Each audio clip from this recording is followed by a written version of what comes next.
All right, man, peace. You know, brothers, every season in the NBA playoffs, especially in the first round, there are a couple of quote-unquote sneaky series, as I call them, where if the team that's considered the favorite is not careful, they can get knocked off. And that normally comes in that 3-6 bracket or the 4-5 bracket.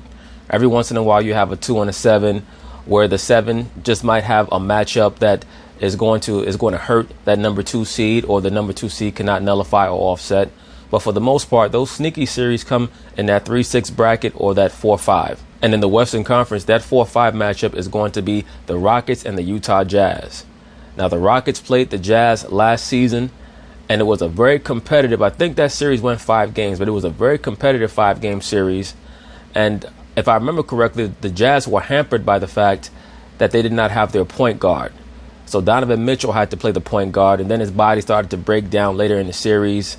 I think that Game 5 in Houston, they tried to make a very gallant comeback, and they fell short.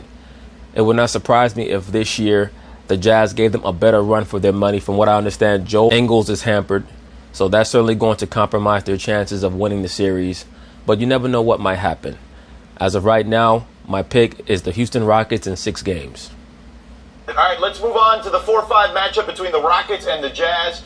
Coach Van Gundy, how concerned are you about Houston looking past the Jazz to a potential second-round matchup with the Warriors?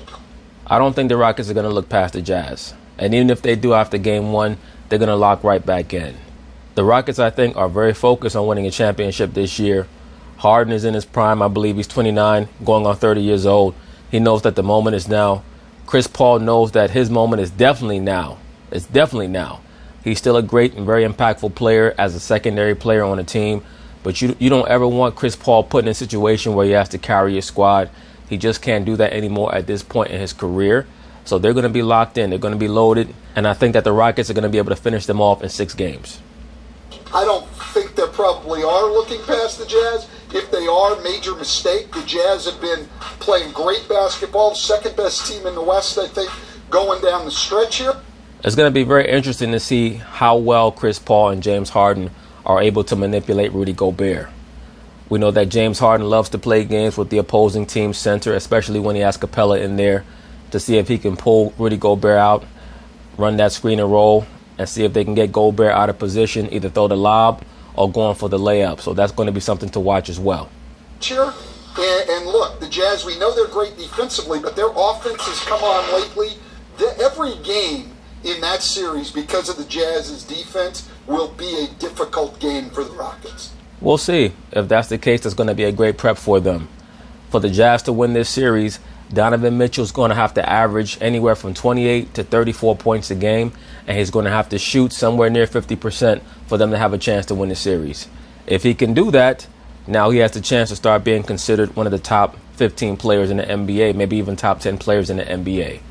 But like Walt Clyde Frazier always says, the regular season is where you make your name. The playoffs is where you make your fame.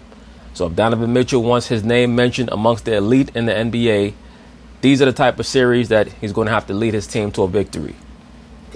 I mean, look, the coach said the second best point differential in the Western Conference. This is a real deal battle. This is not going to be an easy series. Utah's a live dog. I just don't think they have enough offense. And the only thing that gives me confidence, I guess, that the Rockets will get it done sooner rather than later is that Utah's dealing with injuries. They're really banged up, and I don't know if they're healthy enough to give it their best against them. Yeah, and you can't look past them. You look at what they did to OKC last year. You have 2 of the best players in the entire NBA in Russell Westbrook and Paul George, and Donovan Mitchell and crew literally destroyed them. Yeah. Right, but you know what? And I even fell prey to this, and partly it was because I had never seen Donovan Mitchell in the playoffs before. If I would have been more aware of how much that young man could raise his game in the playoffs, or at least against the competition that OKC brought to the table, I would have picked Utah. Because all you brothers know what I think about Russell Westbrook. He's the best action star in the NBA, but he's not a winner. Because in clutch moments, the game does not slow down for him. The game speeds up for him. So he's a streak shooter.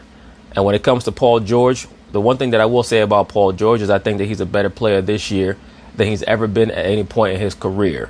That's why he's making more clutch shots. But looking back in hindsight, it's not really a surprise that the Jazz were able to defeat the OKC Thunder last year. And then on top of that, they had that damn anchor on their team named Carmelo Anthony. Yeah. Right, you had Russell who was frustrated. You had, Paul George is on his way out. All of these things because Utah is a well-balanced, hard-working team that focused on defense, and Donovan Mitchell was next level. So Houston, they're not looking at Houston like they're afraid of them because they already played against 2 All-NBA guys in the postseason last year. Right, but you know why that comparison is not really up to snuff?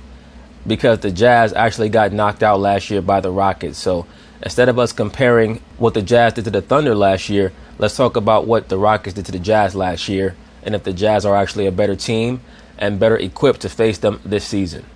To me, the answer is no. What I will say, though, is that with more experience and with Ricky Rubio presumably playing in the series and maybe Joe Engel being able to possibly have an impact despite being hampered, maybe they can win one more game than they won last year. Last year and took them down. I mean, the Rockets are playing great basketball right now, despite blowing that lead the other night against the Thunder. But they beat this team the last 2 times. They've split the series, and they beat them last year fairly easily in the postseason. So I can see where they're confident. Are any of you picking the Jazz? Oh, no. If the Jazz were So Richard Jefferson talk all that shit. He ain't picking him. totally healthy, as Amin said, I would be tempted to do that because... Right, but what does that even mean? I mean, come on. Once again, that's like saying if your aunt had a penis, she'd be your uncle. Because I think we think of the Jazz, 2 all-star level talents in Donovan Mitchell and Rudy Gobert. But Joe Ingles is a hell of a player. Yeah, he's a very good player. Good supplementary player. He's a He good can wild card. shoot the ball and he can make plays and he defends. Defends very well. If they were totally healthy, I'd be tempted. But the fact that they're not, I'll still take the Rockets. But I think it's going to be tough. In fact, I think it's going to go 7 games. All right, there you go. All right, next. So anyway, that's basically it on that. Once again, I have the Rockets in 6 games. If the Jazz are to win that series, Donovan Mitchell is going to have to play on a Dwayne Wade level. And I mean Dwayne Wade circa 05 playoffs or 06 playoffs. So